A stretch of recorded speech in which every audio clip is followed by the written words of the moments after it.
If I type grep Alaska and then search all the files, it will give me the matches and it will print the file names that the matches came from as well. This is because grep opened each file and read the contents, so it knows where each of the matches came from. But when I type cat file1 with the pipe command grep-h Alaska,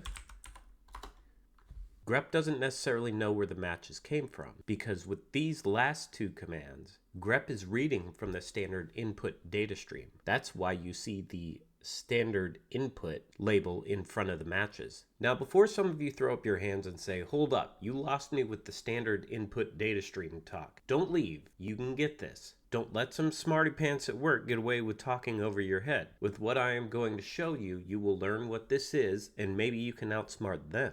Not only am I going to quickly explain what standard input is for those that don't know, I'm also going to show you how to apply your own custom label to the data incoming via the standard input stream, so that you can call your matches whatever you want. See, grep is a process. Like most other commands you type into a shell, processes handle the work of bringing in data and pushing out data via something called data streams. Data is transported to the grep process via a data stream. Grep then performs its operations on the data, which in grep's case means finding a pattern match. Grep then sends the result of its operations out via another data stream. The grep process has three data streams by default. Standard input, which is a stream for any data going into the grep process. Standard output, which is a stream for any data leaving the grep process. And standard error, which is a stream for any errors generated by the grep process. You can see their shortened names on screen. You will often see these shortened names being used in technical writing and discussions.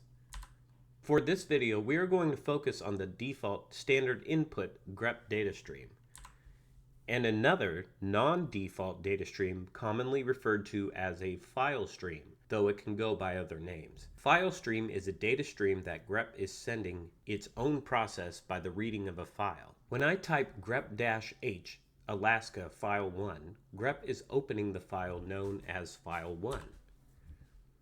Grep then begins reading file1 and placing that data into the file data stream. When the file stream data arrives at the main grep process, grep finds a match, and since grep knows the data came from a file named file1, grep labels the data with the appropriate file name, which in this case is file1, followed by a colon, and then followed by the matching pattern found. Now that's all good and well, but what about when I type cat file1 pipe command grep-h Alaska? Now the data stream being sent to grep is coming in via the standard input data stream, which could be from anything or anywhere. It could come via a pipe symbol, which is the vertical bar after the cat file1 command, or it could come via a file input redirector, which is the less than symbol that you see me type from time to time. Therefore, because the data is coming to the grep process via the standard input data stream, grep does not know what to label the data with, which is why we receive the standard input label before the colon and the matching pattern.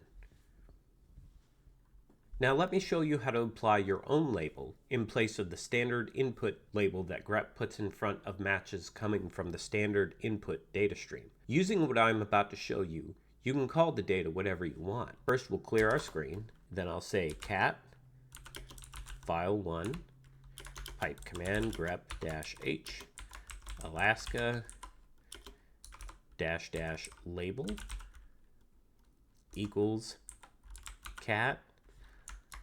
Let's reduce our screen so it can all fit onto one line. Cat command, oh, didn't mean for it to do that. H Alaska --label equals cat command matches. We'll reduce that screen size, fit it all onto one, and you can see here I've applied my own custom label cat command matches with the pattern matched Alaska. Or You can also do this with the file redirector command. So we'll go grep-h Alaska --label equals redirector matches file1. And there's that less than symbol. We'll hit enter.